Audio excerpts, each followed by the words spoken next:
Welcome back to the Shema podcast, my friends. Today we're exploring a theme that sits at the very core of Torah thought. The Torah is the blueprint of creation. It is the source code itself, the framework through which the world was brought into existence. For thousands of years, Chazal and Torah scholars studied reality through the lens of Torah, long before there was a scientific vocabulary to describe what they were seeing. As modern science has progressed, what's become increasingly clear is not that Torah bends to fit scientific discovery, but the opposite. Science in many areas has finally begun to sync up with Torah. Physics, cosmology, and mathematics are providing a new language to describe creation, a language that in many cases mirrors concepts that already exist within Torah. These two paths start from very different places. Science works upward from observation and measurement. Torah works downward from divine intention. But over time, we're watching science arrive at truths that Torah has been pointing to all along. That said, there's a very clear boundary. Science can describe the how, the laws, the mechanisms, the structure of reality. Torah alone addresses the why the world exists, why these laws were chosen, and what purpose creation serves. Today we are joined by Dr. Berel Epstein, and we're going to engage in a conversation, a Q&A, driven mostly by some brilliant questions by some brilliant listeners in the Shema Podcast WhatsApp community. So today, as we dive into our conversation with Dr. Berel Epstein, we'll explore exactly how these two realms meet and what that means for us. Welcome to the Shema Podcast, the podcast for the perplexed, where Torah insights intertwined through personal stories as well as interviews with leading Torah scholars demonstrate the empowering qualities of Torah and mitzvot. To share feedback, suggest future topics, or ask questions for the host or his guests, click the show notes to join the growing WhatsApp community. Now to the show. Dr. Epstein, thank you so much for joining us once again. Of course. Thank you so much for having me. Okay, so let's get into this because a lot of great questions that the Shema Podcast audience via the WhatsApp group community has shared here. And I'm really interested in getting your take here. And I think we discussed in the last episode we did that, we really are just talking two different languages, two different sets of lingo when we describe creation, one from the vantage point of the Torah and one from the vantage point of modern day scientists. Is that sort of an accurate way of looking at things? I think it's definitely one good way to look at it. Yeah. So one of the areas where I want to start is that it seems that the more scientists understand the makeup of the world, they understand the building blocks, they understand the physics, the rules for how the world operates, that it actually continues to strengthen the Torah position of an infinite eternal creator and weaken that position of the atheist. And I wanted to see if you could talk a bit about that from your vantage point as a Torah observant Jew and as a physicist about this very idea. There's been a number of findings, especially in modern physics, that really push the pin toward Judaism from wherever it was before. And one of those would be the universe having a beginning. For so long, physics had agreed, and it was considered, a fact that the universe was eternal. And the Rambam, he responded to it. I don't know if everyone was convinced, by his arguments at the time. And it turned out that the Yidden are right, and that the universe does have a beginning, which is an incredible thing. And so that's definitely been a shift that all of a sudden physicists now have to deal with. What happened at the beginning of the universe? Where did the universe come from? What was it that caused the beginning of the universe? And that's led to some good and bad theories. And the other thing that really has changed the conversation is fine tuning. I had mentioned last time, this property of fine tuning that we look at the universe, and there's all of these properties that are very tightly fine-tuned to the degree that if you would slightly detune one of these parameters, the whole universe, not give us matter or stars or life, all sorts of different levels of the pathway toward life that wouldn't be there. I mentioned the electromagnetic force, which, allows atoms to stay together in molecules. If not for exactly, having the right force, we just wouldn't have the kind of matter we have today. There's a parameter about the nuclear efficiency of fusion from hydrogen to helium. If it was a little bit smaller, so only hydrogen would exist, that wouldn't bode well for life. And if it were slightly larger, many argue that no hydrogen would exist at all, such as Martin Rees. And there's, this cosmological constant, the ratio of the density of dark energy to the critical energy density of the universe. And if it was slightly larger, space would just expand, and you wouldn't have stars or other astronomical structures. Let's tackle a few of these and delve into some of these ideas, because I'm curious to know what the physicists that are not buying into this idea of an infinite eternal creator, what their arguments are. Like starting with the fact that once we discovered that the universe has a beginning, then you sort of get into this endless loop if you say that if the universe is finite and non-eternal, and something else finite, non-eternal created that, I mean, there has to be, we're sort of stuck in this cause and effect until eventually you get to, it had to be something infinite eternal that created something finite in non-eternal. But I'm curious to know what some of the arguments are against the fact that it was an infinite eternal creator that caused the finite universe to come into existence. Sure. Yeah. So some suggest a multiverse where there's all of these different universes that are constantly popping into creation, which doesn't exactly answer the what happened before our universe. It just suggests there was something. But I think either way, they have to make time into a dimension. Just like we have the three spatial dimensions, they make time into a dimension. To be honest, the Rambam also, he made it into a dimension and was a significant influence on Isaac Newton, as they found. He was a massive Maimonidean. He was citing Yerushalmis. Oh, wow. It's not well known, but yeah, it's worth looking into. And so they have to, science has to understand that there's something outside of time, because if you say what happened before that time, they're not going to have an answer with that, or else they can, some have suggested like a universe that's constantly expanding, then contracting. So there's infinite beginnings and infinite ends, which of course, they have to make a number of very interesting assumptions to make that work. The Physics to God podcast goes through some of those arguments, and a person can kind of see what they think of it. And not only the fine tuning though, also another thing that may suggest is that there's certain properties which we conveniently don't have access to or know about, which make all these properties, exactly what they should be. So you have to ask, what is that property that sets those parameters, and where did it come from? Right. That in itself, it doesn't quite answer the question. But I think a lot are happy to say, look, I don't know, I might never know, and they kind of get on with their busy lives. Because their job is to understand this physical world is the way they look at it. And so why look at what caused the physical world to come into existence? Is that sort of the mindset in a lot of academia? I think so. So it's, they're normal people. So it's people have their own priorities. I'm not being judgmental by any means, considering I spent the first 40 years of my life using Big Bang as my argument for my atheism. So I understand how we can ignore things that are sort of right in front of us. So, but you sort of getting this fine tuning, like there's so many things that are just the level of precision that has to be in place for life to exist. But I'm sure there's some plausible arguments being made about things, evolve in different forms until they finally generate life. And is there arguments like that on the other side? For sure, yeah. They have different, especially with like quantum mechanics. They see that there's a certain amount of randomness. So some people have even claimed every time you have a quantum collapse, there's a new universe created. The problem, I guess, is we've never seen these universes. So it's very nice they have these theories, but the ones who are mocking the Jews for proposing something that we can't see, so they're stuck, doing a lot of this. And not only that, but the fact that there's so much that physics tells us there's no way we'll be able to determine. That sort of humbling reality that physics has recently come around to, which is that there's all these items pointing to something beyond us. There's a speed of light, you go faster and faster and faster, but you can never reach it. There's something that's permanently beyond us.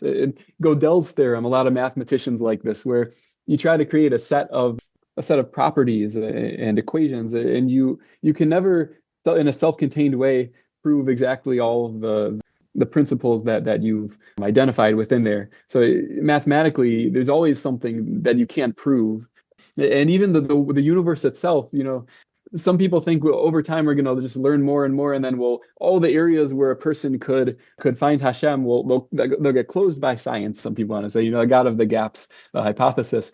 But the truth is that that's not necessarily the place where people are getting their Emunah. Just from this one argument of this particular thing, we can't explain it with science. There is such an argument, but there's plenty of other huge lists of different reasons that people believe in Hashem. And furthermore, it's possible that the opposite is happening. We used to think we understood almost all of the world, and there's dark matter, there's dark energy, and that's the vast majority of the world. So we're sort of like, the more we learn, it's almost like the more there is to know, and the more we realize we don't know. So it sort of has the opposite effect. Right. I assume the reason physicists are drawn to this profession is there's a sense of, I assume, of awe that is probably common throughout everyone in your field of work when you're studying the properties of in the vastness of the universe. So you were talking about fine tuning. You were talking about a lot of these areas that allow the world to exist. And if any one of those was off by just a small amount, that the entire universe would collapse. You're starting to mention those. I sort of cut you off, but I mean, would you like to expand on any of those further for the audience? Because I think it does create we all learn about Hashem is constantly creating the universe, and when you hear about these things, as you sort of, I think we're getting at with your book, it does instill a very deep sense of Emunah. So expand on those, if you will. Sure thing. Yeah, and I recommend The Cosmic Puzzle by Harold Gans. Goes through in much more depth than I even would know to a lot of these parameters. Another one, the ratio of the gravitational energy. If it's too small, no stars can form. And if it's too large, no stars can survive because the universe is too violent. And that's, again, according to Martin Rees. And he has a list, and others. Many have different lists that probably the number is like 70, the different parameters.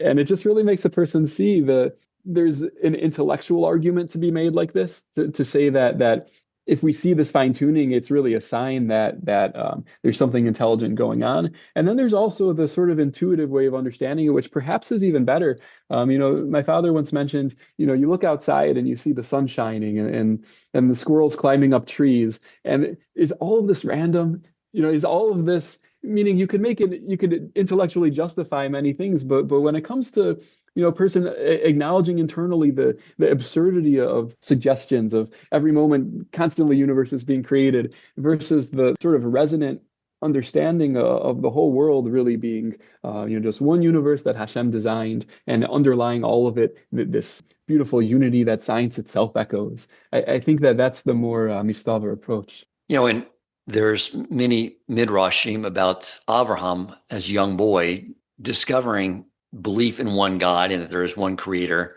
through this very means, by just observing the world around him. So I think that's why this exercise is, I think it's always a great starting point. This is my starting point. I think it's a great starting point for many people in beginning to recognize and understand and develop a relationship with their creator.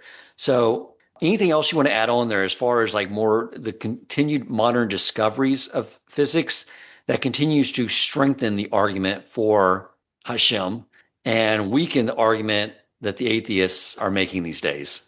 Sure. One of them is the unity that we see in the world. That Judaism, it's all about oneness. Shema Yisrael Hashem Elokeinu Hashem Echad, and on that day, Hashem will be one, and the world will be one, and His name will be one. And Shem Yuchad K'Brichu is things people say before every mitzvah, that there's this big with Abraham's whole concept of oneness, the whole idea of like human justice. Well, if we're all really one, so now we have to care about other people and make them part of us. So this whole concept of oneness that completely transformed the world. So we see in the universe this incredible oneness of the volume in the universe. When we go to the beginning of the universe, it goes to a single point, and the entropy of the universe, when you go back in time, there's only a single state. It would suggest everything's one. And then quantum entanglement is an incredible thing, that you can have one electron on one side of the universe and another electron on the other side of the universe, and they can be quantum entangled, where you measure the property of one and instantaneously the property of the other one. And it's not because they transmitted information at faster than the speed of light, according to most theories. It would be that they're essentially one, and proof to that also is a phenomenon called fermion pressure, where you put a bunch of electrons in a box and they repel each other, not because of pressure, but because when you express, a single electron in the perfect mathematical way, you really have to include every other electron in the universe in what they call a symmetrical way. And that's also responsible for Einstein, Bose-Einstein condensate. That's with bosons. And there's these sort of Like, explain that a little more, like, because you're talking about advanced concepts here to us lay people. So yeah, explain like this whole idea of how to understand an electron in one point in space, it will tell the properties of electron in a different point in space, which could be on the other side of the universe. For one, like how was that sort of discovered? And explain that a little more for us who are not familiar with these ideas. Sure, sure. So there are experiments you can run where you take a vacuum and you generate, say, an electron-positron pair, and then you measure a property called the spin on each side and see that, your observation of one tells you what it should be for your observation of the other. So that's one way to discover it. But another one is that because of this fermion pressure, for example, of a bunch of, electrons, or also, any gas also in a box, you'll have pressure, but you'll also have this fermion pressure. And if you would describe the electron on its own, to say I have an electron, and you describe it with a wave function in quantum mechanics, which is a function that satisfies Schrodinger's equation. And you get certain interesting properties out of Schrodinger's equation. You get a cat that's both alive and dead. You have superpositions of things. And within that superposition framework, you find that in order to reproduce these phenomena in the physics, you have to express every electron as like a superposition of multiple electrons, in a certain way. Say, well, this electron up and this electron down, a certain description of what you'd call sort of like the spinning of an electron. Electrons, you could say, spin in a sense. It has the properties of spinning charge, and when you connect, and also by position, fermion pressure. If you try to put a bunch of electrons in the same place, it's not going to work. Whereas bosons, they want to be in the same place, and it's all because of these, as far as we know, these sort of strange mathematical formulations, which for whatever reason require that all matter be treated as one with all of the other particles of that nature. And not only that, but the last 5 years, even electrons and other particles are entangled. So literally only the last 5 years, we've learned that every particle in the entire universe is quantum entangled with every other particle in a way where that which Judaism has always said, that you do an action here and it impacts the rest of the universe instantaneously, or like the shalshelis, that our actions go up and then comes down, the effects from Hashem, that this sort of phenomenon that people used to think was, a little ghostly. Today I think most physicists understand that, that everything you do, it's instantaneously affecting other things. It's sort of a fascinating oneness that we see that speaks of the oneness of Hashem. Ein od milvado. When you think about it, as you break down more into the subatomic world, the very things that are creating our physical body are also the same building blocks for the oxygen that separates the space in between us, correct? Correct. The building blocks of our bodies, of everything around us that connects us, it's really all the same thing, just sort of coming together in different formations. Am I saying that? I don't know a way that's from a lay person, but you sort of hear what I'm sort of getting at, is that there is inherently an interconnectedness between everything in the universe for that reason. Absolutely. So let's sort of talk about this already, but I want to delve into a little more, especially since we just recently started the Torah over again. We studied Bereshit. I wanted you to talk about the language that the physicists use for the Big Bang Theory, and the language that we read in Bereshit and the Kabbalists teach us as well about the creation of the world, because it definitely seems like they're describing the exact same thing, which was totally just different language. If you could speak to that. Sure. There's a lot of understandings of it, and I'll try to highlight certain ones. It's, the Ramban famously speaks about the world emerging from, like a single point, smaller than the size of a seed of mustard, that the whole world came out of that. And he's citing a Gemara, really, which speaks about the world sort of like untangling from just like a point and spreading out and expanding. We talk about expansion of the universe, and they speak about such a concept. And so that definitely, makes a person think when you see those parallels. And there's actually some interesting, Gerald Schroeder has a well-known approach. Some people agree with it, some don't. I think there's a lot of, there's many perspectives within Torah. And one of his ideas that time has sped up. So when it talks about a day, it could be a very long period of time at first, and then the next span of a day is a shorter period of time. And he goes through, the math in a particular way, but the whole concept itself really is something that a person can understand. That these days we understand that with relativity, time is flexible. It depends on what frame you're in, how fast, how long something took. It all depends how fast you're moving and how fast, that thing's moving. And it's Right. not only Gerald Schroeder, the Leshem, the grandfather of Rav Yalshev says this, Rav Shimon Schwab, this was his perspective. And then there's all kinds of different perspectives, the concept of an old universe. But some of what we see, it just talks about the earth should bring forth creatures. The earth bringing forth creatures, that's a little, that's interesting, that Hashem created man from the ground. And there's a lot of whether, meaning like that which we see when we look back, it's not necessarily the reality. And that which we project into the past, it's not necessarily reality. But I think a projection itself, any appearance, one could suggest that it is, Hashem creates all of the appearances of everything. And so if we're looking back and we're seeing these things, it could be that it could be true. It could be an echo of these realities of the Torah that Hashem puts there, so that when we look back, we see these realities that are Kabbalistic realities, and sometimes we think it's just supposed to be science, and sometimes it's one or the other or both. Yes, because we know from Einstein that space and time are tied together, right? We've all seen those sci-fi movies where someone leaves this planet traveling at a speed near the speed of light, and they travel for 6 months, but when they come back, it's decades have passed, or probably more, right? So we know at the beginning of creation, when we look at those first 6 days of creation before Hashem created man, that from Hashem's perspective, it says like it's much different when space is expanding dramatically at the beginning of creation, as far as how you're measuring time, I would assume. So that's why when we look at it from our perspective, and the Kabbalah sort of break down a lot of the mathematics behind the actual age of the universe from our perspective, it is the billions and billions of years that modern physicists have concluded at as well. I've heard Rabbi Yokov will be sort of break down some Kabbalistic works, and they go through the mathematics of that, and it sort of matches up with where physicists are today. But however, from the perspective of a creator, that entire time of the universe beginning, from that perspective, it would be like 6 calendar days are to us. So it says in Tehillim that 1,000 years in your eyes, Hashem, is like a bygone yesterday. And there's all these different ways to do the calculation. Rav Aryeh Kaplan, he has a certain way, and there's different, I cite some in the book, and it ends up, when you multiply things out, you get to, I think anyone for maybe 5 to 30 billion years, depending on how you do the calculation, which lines up very well with, I think these days it shifted from, 13 to 15 billion years for the age of the universe that scientists are suggesting. And these calculations, of course, you take them with a grain of salt. It's based on right, give or take, give or take. But it's we can't really see directly the universes.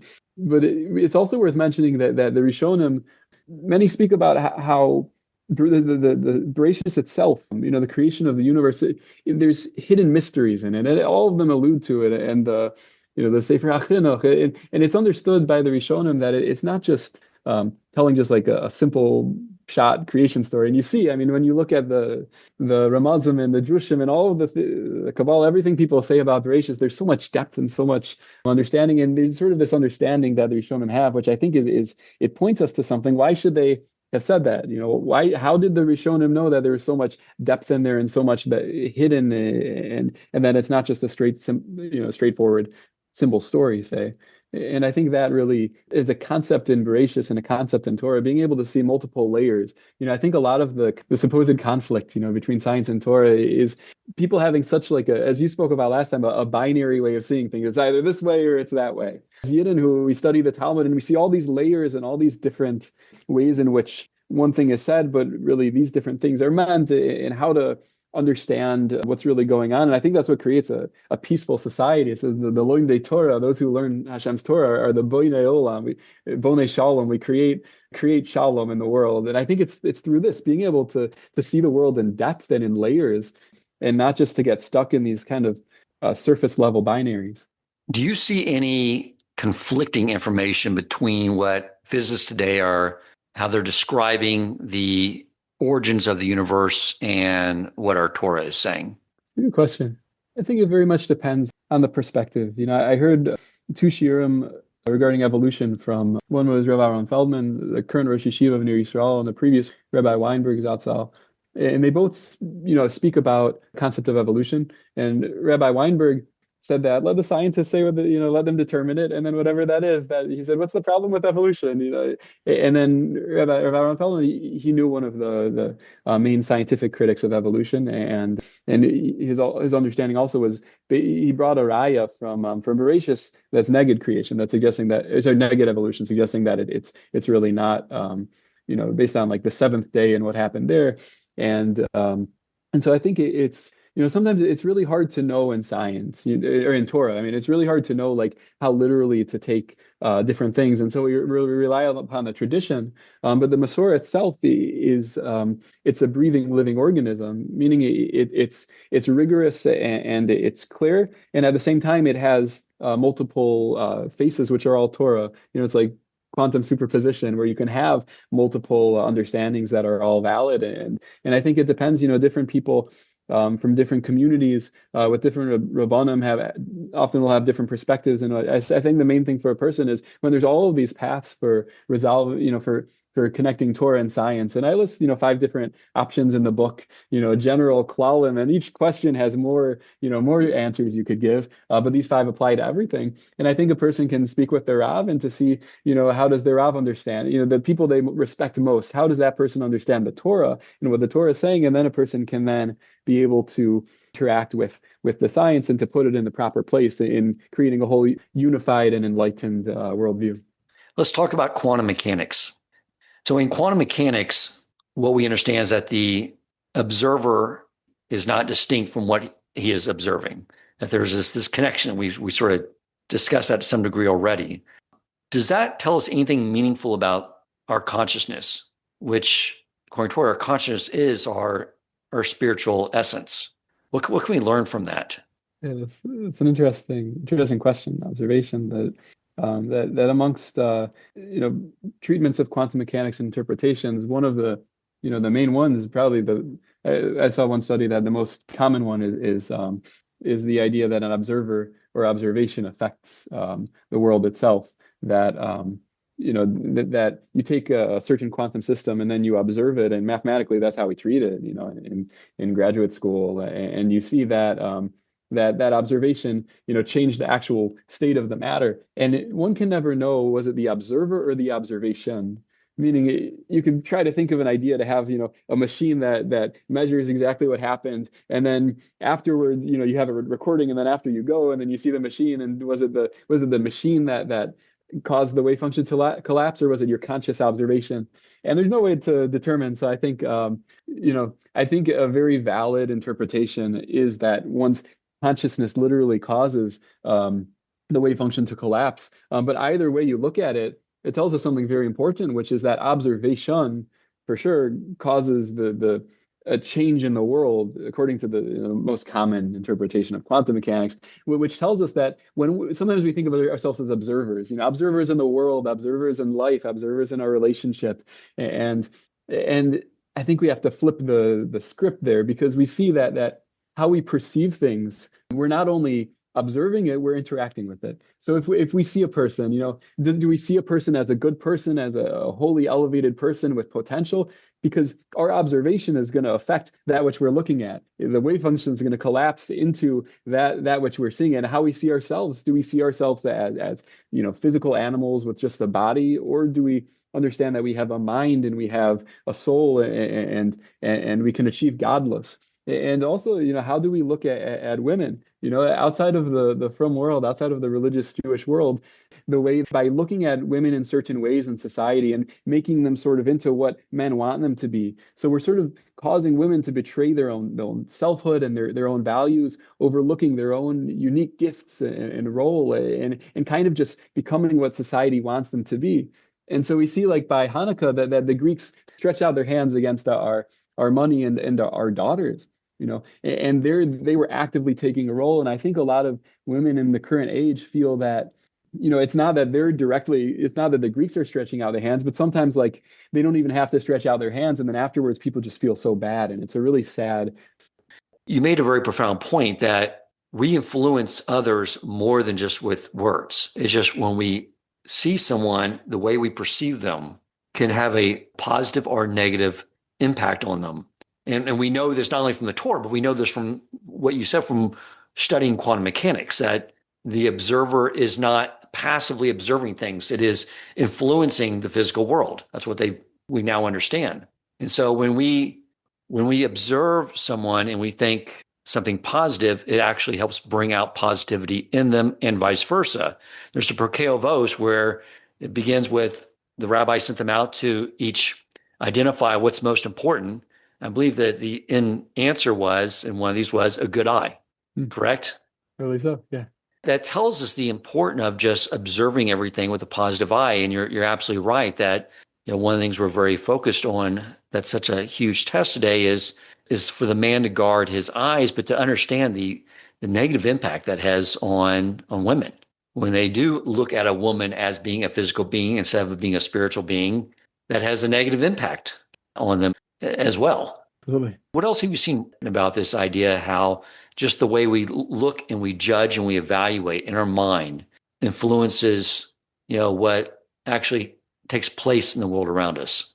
So one thing that perhaps we see here by observation and quantum mechanics is sometimes the way we perceive the world can be something that's scary and it's against us. We have to worry about all these different forces, not just, as long as if we're doing what Hashem wants, so we should be relaxed. But I think in the world, there's a lot of fear and people take all kinds of, extreme precautions, and based on like the fine tuning that we see that a small change in the whole universe can collapse. So in a sense, there's something scary there. Rabbi Nachman of Breslov says, Kol ha'olam kulo gesher tzar moed, that the whole world is a narrow bridge. And I think that really, and we see this in the fine tuning, this concept of Rabbi Nachman of we're going through life and we understand in our observations, things often can seem scary and overwhelming in life. And really, I think the fine-tuning is not only an indicator of God's existence, it's an indicator of God's active presence. And we see in like Tehillim, Shir, Lamalos Esa Einai El Haharim, Me'ayon Yavo Ezri Me'im Hashem, Osei Shamayim Va'aretz. And I think the way we see the world with bitachon also, that when we can look at the world and see that Hashem neither slumbers nor sleeps, and we understand that the way we perceive the world as all coming from Hashem, that every event in our life, when we perceive that event is only, Hashem's kindness, and that Hashem knows, what's the best thing that can come for us. So I think that really not only impacts the way we see the world, but it also impacts the world that we make it. And I think children pick it up when something happens. How do we react? Are we can't find a parking spot? Are we upset about it? Or, do we have bitachon and Hashem? And that's going to be inside their bones when they grow up. Our experience of observing really creates that reality for them too.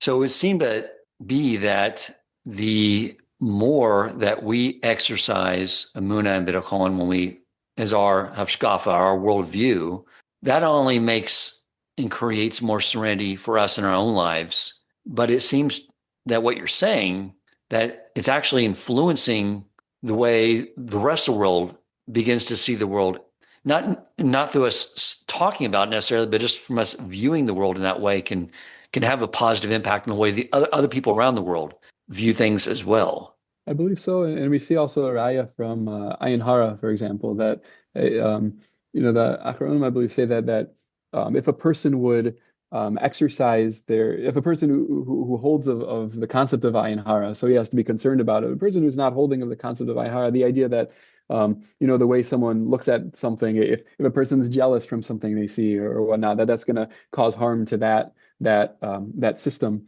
So we see that both observation can affect something through that, and also we see that the way we look at things in general can affect even what forces are going on. And I think by hashgacha also, that a person who looks at the world and expects to see hashgacha pratis, so that person sees more hashgacha in their life, whereas a person who's just like everything's just random, so like their whole life just feels random and everything. And Hashem says if you deal with me with carry with like letting everything be chance, so sure, you think everything's chance, I'll let it all be chance. So we see that also Hashem makes it in such a way that the way we see things is ultimately going to come out to be how things affect us in our lives.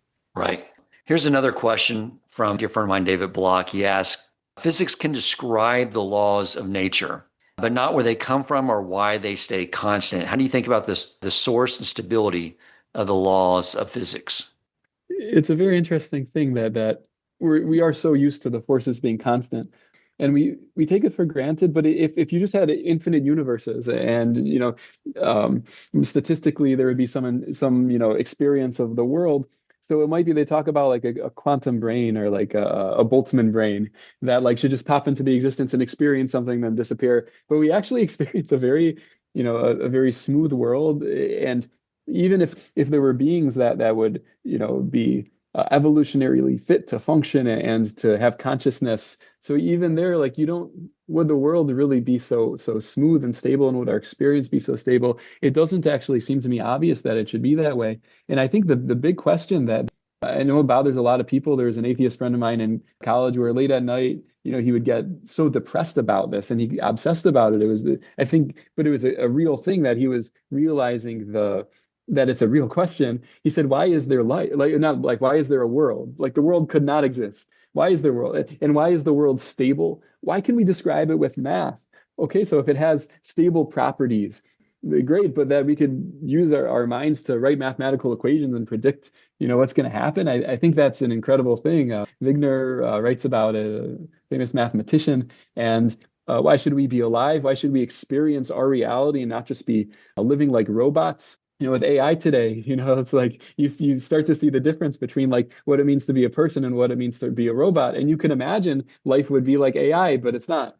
And not only that, we have a whole spiritual world of like Hashem gives us all the ingredients for life in this world and for a spiritual life. And we see through the Torah, a person can become kulo ruchni, can become a real spiritual being, and to elevate ourselves above the whole physical world.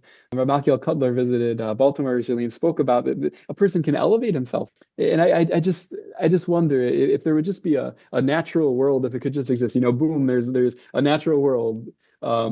Is this what you would expect? You'd expect to see this godless that can come of a person, and the Torah and Ruchnius, and we're so intelligent, like we can find gravitational waves in the universe through making a massive machine. And it's hard to say that like reptiles did just fine, say like evolutionarily, if we're just expecting what's going to come from evolution, like why should we be so far beyond and to look at the universe and say, what is the purpose of this world?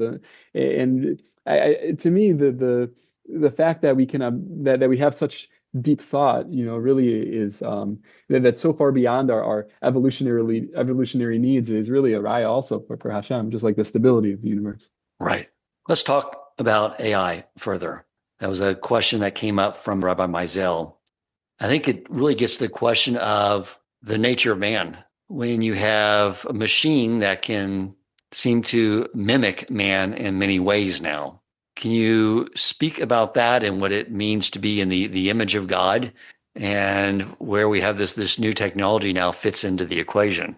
Sure, absolutely. It's I think this is an incredible sugya, and one that is at the forefront of many people's thoughts and work, right now as well. And we see this big takeover of AI and everything that's happening. And I think a person has to think like, is it taking me over? Meaning, is AI taking over humanity? Is it the next human? Is it human? Like is it conscious? Or is it just some tool? And I think just like from maybe a more physics perspective, we do have to remember that like AI is just, it's no different than code. You write code, you tell it to do what you want when it's if then, statements, and it does what you tell it to do. So it's just doing, what we tell it to do. It really is a machine. But something we notice is that the words that it expresses, sometimes you could ask it to write a poem, and there's stuff there that a person can relate to. And the truth is, it's really not generating that meaningful content itself. It's really people who have neshamos and souls have spoken, and it takes that and rearranges it and puts something out that really it's just like a Google in a sense of like sharing things other people have said, putting it together, seeing, doing little algorithms to figure out what to present. So I guess just at first, as to calm everybody down about AI a little bit, it's a machine, it's a program, and you run it. But nonetheless, it is powerful. And what it really makes us think, I think, is what are we? What is humanity? And there's Targum Onkelos on Nefesh Chaya, and this is in Bereshit, that Hashem made man into a Nefesh Chaya, a living soul. Hashem breathed the soul into him. So it's translated in the Onkelos as a Ruach Mamalala, a speaking spirit. So meaning to say that what elevates mankind above other animals. So it would seem to be some sort of speech, and that's Sarach Iyun, because we see that animals do communicate, and everyone has always known this. And some say animals speak, depending how you define speech. And so the Rosh Yeshiva mentioned the Gra, the Vilna Gaon, speaks about what makes man separate from animal, and he talks about speech and about laughter. And the Rosh Yeshiva mentioned that animals also, they can speak in certain ways. They can communicate. But what does it mean, speech? It's not just sharing words or even sharing information or something that's going to trigger something. It's really having human speech. It's understanding the reality within ourselves, understanding the emotional state of us and the spiritual realities, and being able to express that experience and that wisdom into words. And then you communicate it, and someone hears that, and what they hear, they process that, and they're able to relate to that feeling and that spiritual reality and situation that person had. So my Rebbe mentioned it's a mitzvah to be mefarsem, this Rav Yerucham that he cites, that it's a mitzvah to publicize. He says this Rav Yerucham, who first he says speech itself is so powerful. And we see that Hashem breathed a soul into Adam, and that which we speak, Hashem created the world with speech. And when a person speaks, they're sharing that Ruach Elokus, that godliness they share with their speech. And so Rabbi Yerucham says, it's on Kuf and in Kuf Chesam base in Musari HaTorah. Rabbi Yerucham, he talks about a Rashi about Lashon Hara, when a person speaks badly about somebody. So the atonement can involve a bird. The atonement can involve offering a bird as a korban. And why a bird? So Rashi explains that the person spoke words like a bird. He spoke like a bird with his mouth. Like he was speaking Lashon Hara. It's not godly words. He was speaking negative things about people. And that makes him into, like, his speech is the speech of a bird. It's the speech of an animal. So all of a sudden we have a distinction in Rashi between human speech and non-human speech. And he goes on to say that in Avos, it says in the third parak, that Usa ben Horkamus, that he says, Arba devarim shemotzim adam min ha'olam. There are four things that take a person out of the world, and among them, one of them, he says, is sichas hayaladim, like children's chatter. And the Bartanura I saw says that it means, when children are talking, it means their father can't really learn Torah if they're chattering with him too much. But the Taichi gives is that when a person speaks words which are not human words, they're just nonsensical chatter or meaningless, talking about sports for 10 hours, or the kinds of things people talk about. And you see even, physics conferences, the greatest physicists, when they talk about it'll be mamish shus, and it's just the norm in society, devarim b'telem. And the Gra says it's mamish, the opposite of Torah. Hashem created devarim b'telem. Scrolling the internet, a person can be involved in all of this, nothingness, and there's no physical taste to it, but it gets a satisfaction. And that itself is like the opposite of Torah and using words for goodness and creating things. Says Rabbi Yerucham, that what does it mean? It takes a person out of the world. It takes the person, when a person speaks like this, the thing that makes a person unique, it's getting rid of that out of the world. It's taking that out of the world. The person's lost his humanity. He's an AI bot, and so then what it brings us to is like, who am I? We have an identity. And that identity is so tied into so many things for everybody. And often you get people, defining themselves as someone who's good at their work or good at their job. So AI is also good at its job. It might be better at your job than you are for somebody, Right. and like a person says, I'm very creative. I can really put words together in a unique way or a cool way, and AI can do that better. So or it will be if it can't. It will be able to if it can't. Or they find themselves more and more exporting those tasks to AI. And it's like, then what am I? Because now I'm using AI to do everything I define myself as by what I do. And now I'm having AI do that for me. Oh, totally. Person can identify as like, I know a lot about this, so like about sports or about, politics, or I know a lot about it. AI can know a lot more. It doesn't know, but it can put things together and answer things that a person would have to spend a lot more time trying to create. Whereas if a person is no longer just, a spreader of information or a worker or a physical being that enjoys and that, AI can tell you how to best enjoy your life in ways that take a lot of time to think about. Where can you find the best chocolate? And go through all the reviews.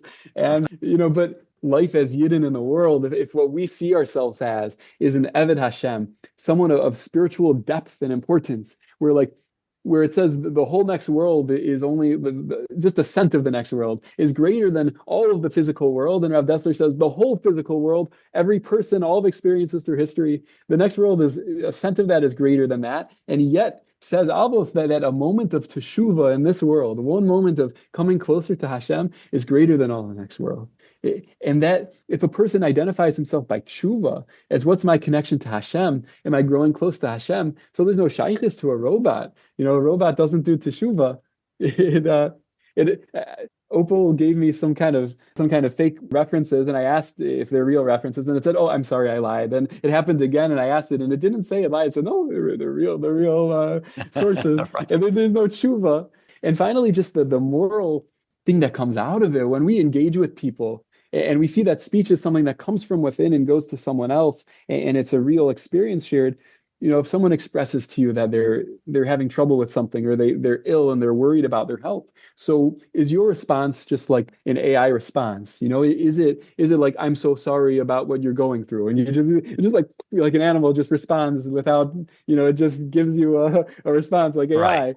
Or like, do you feel mamish their pain and they realize how you feel their pain? And then when you express words, you see that they care not just about how it affects themselves and, what it's going to do to the following the run and whatever. And like, but how you feel about them. And these sorts of things, if we define ourselves by chesed and interpersonal relationships and depth, if we're people of depth, so AI is no threat.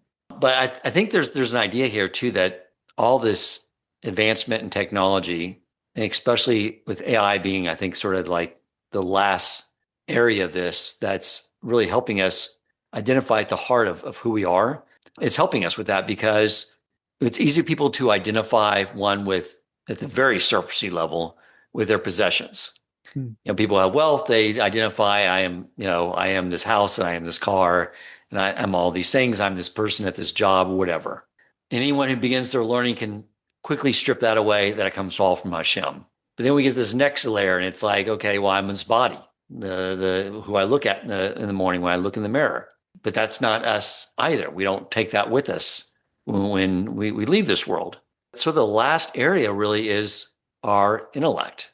And, I was sharing with the audience how on a previous episode, I was having some like health issues over the summer, and it was just one of the things that was just, I had massive brain fog.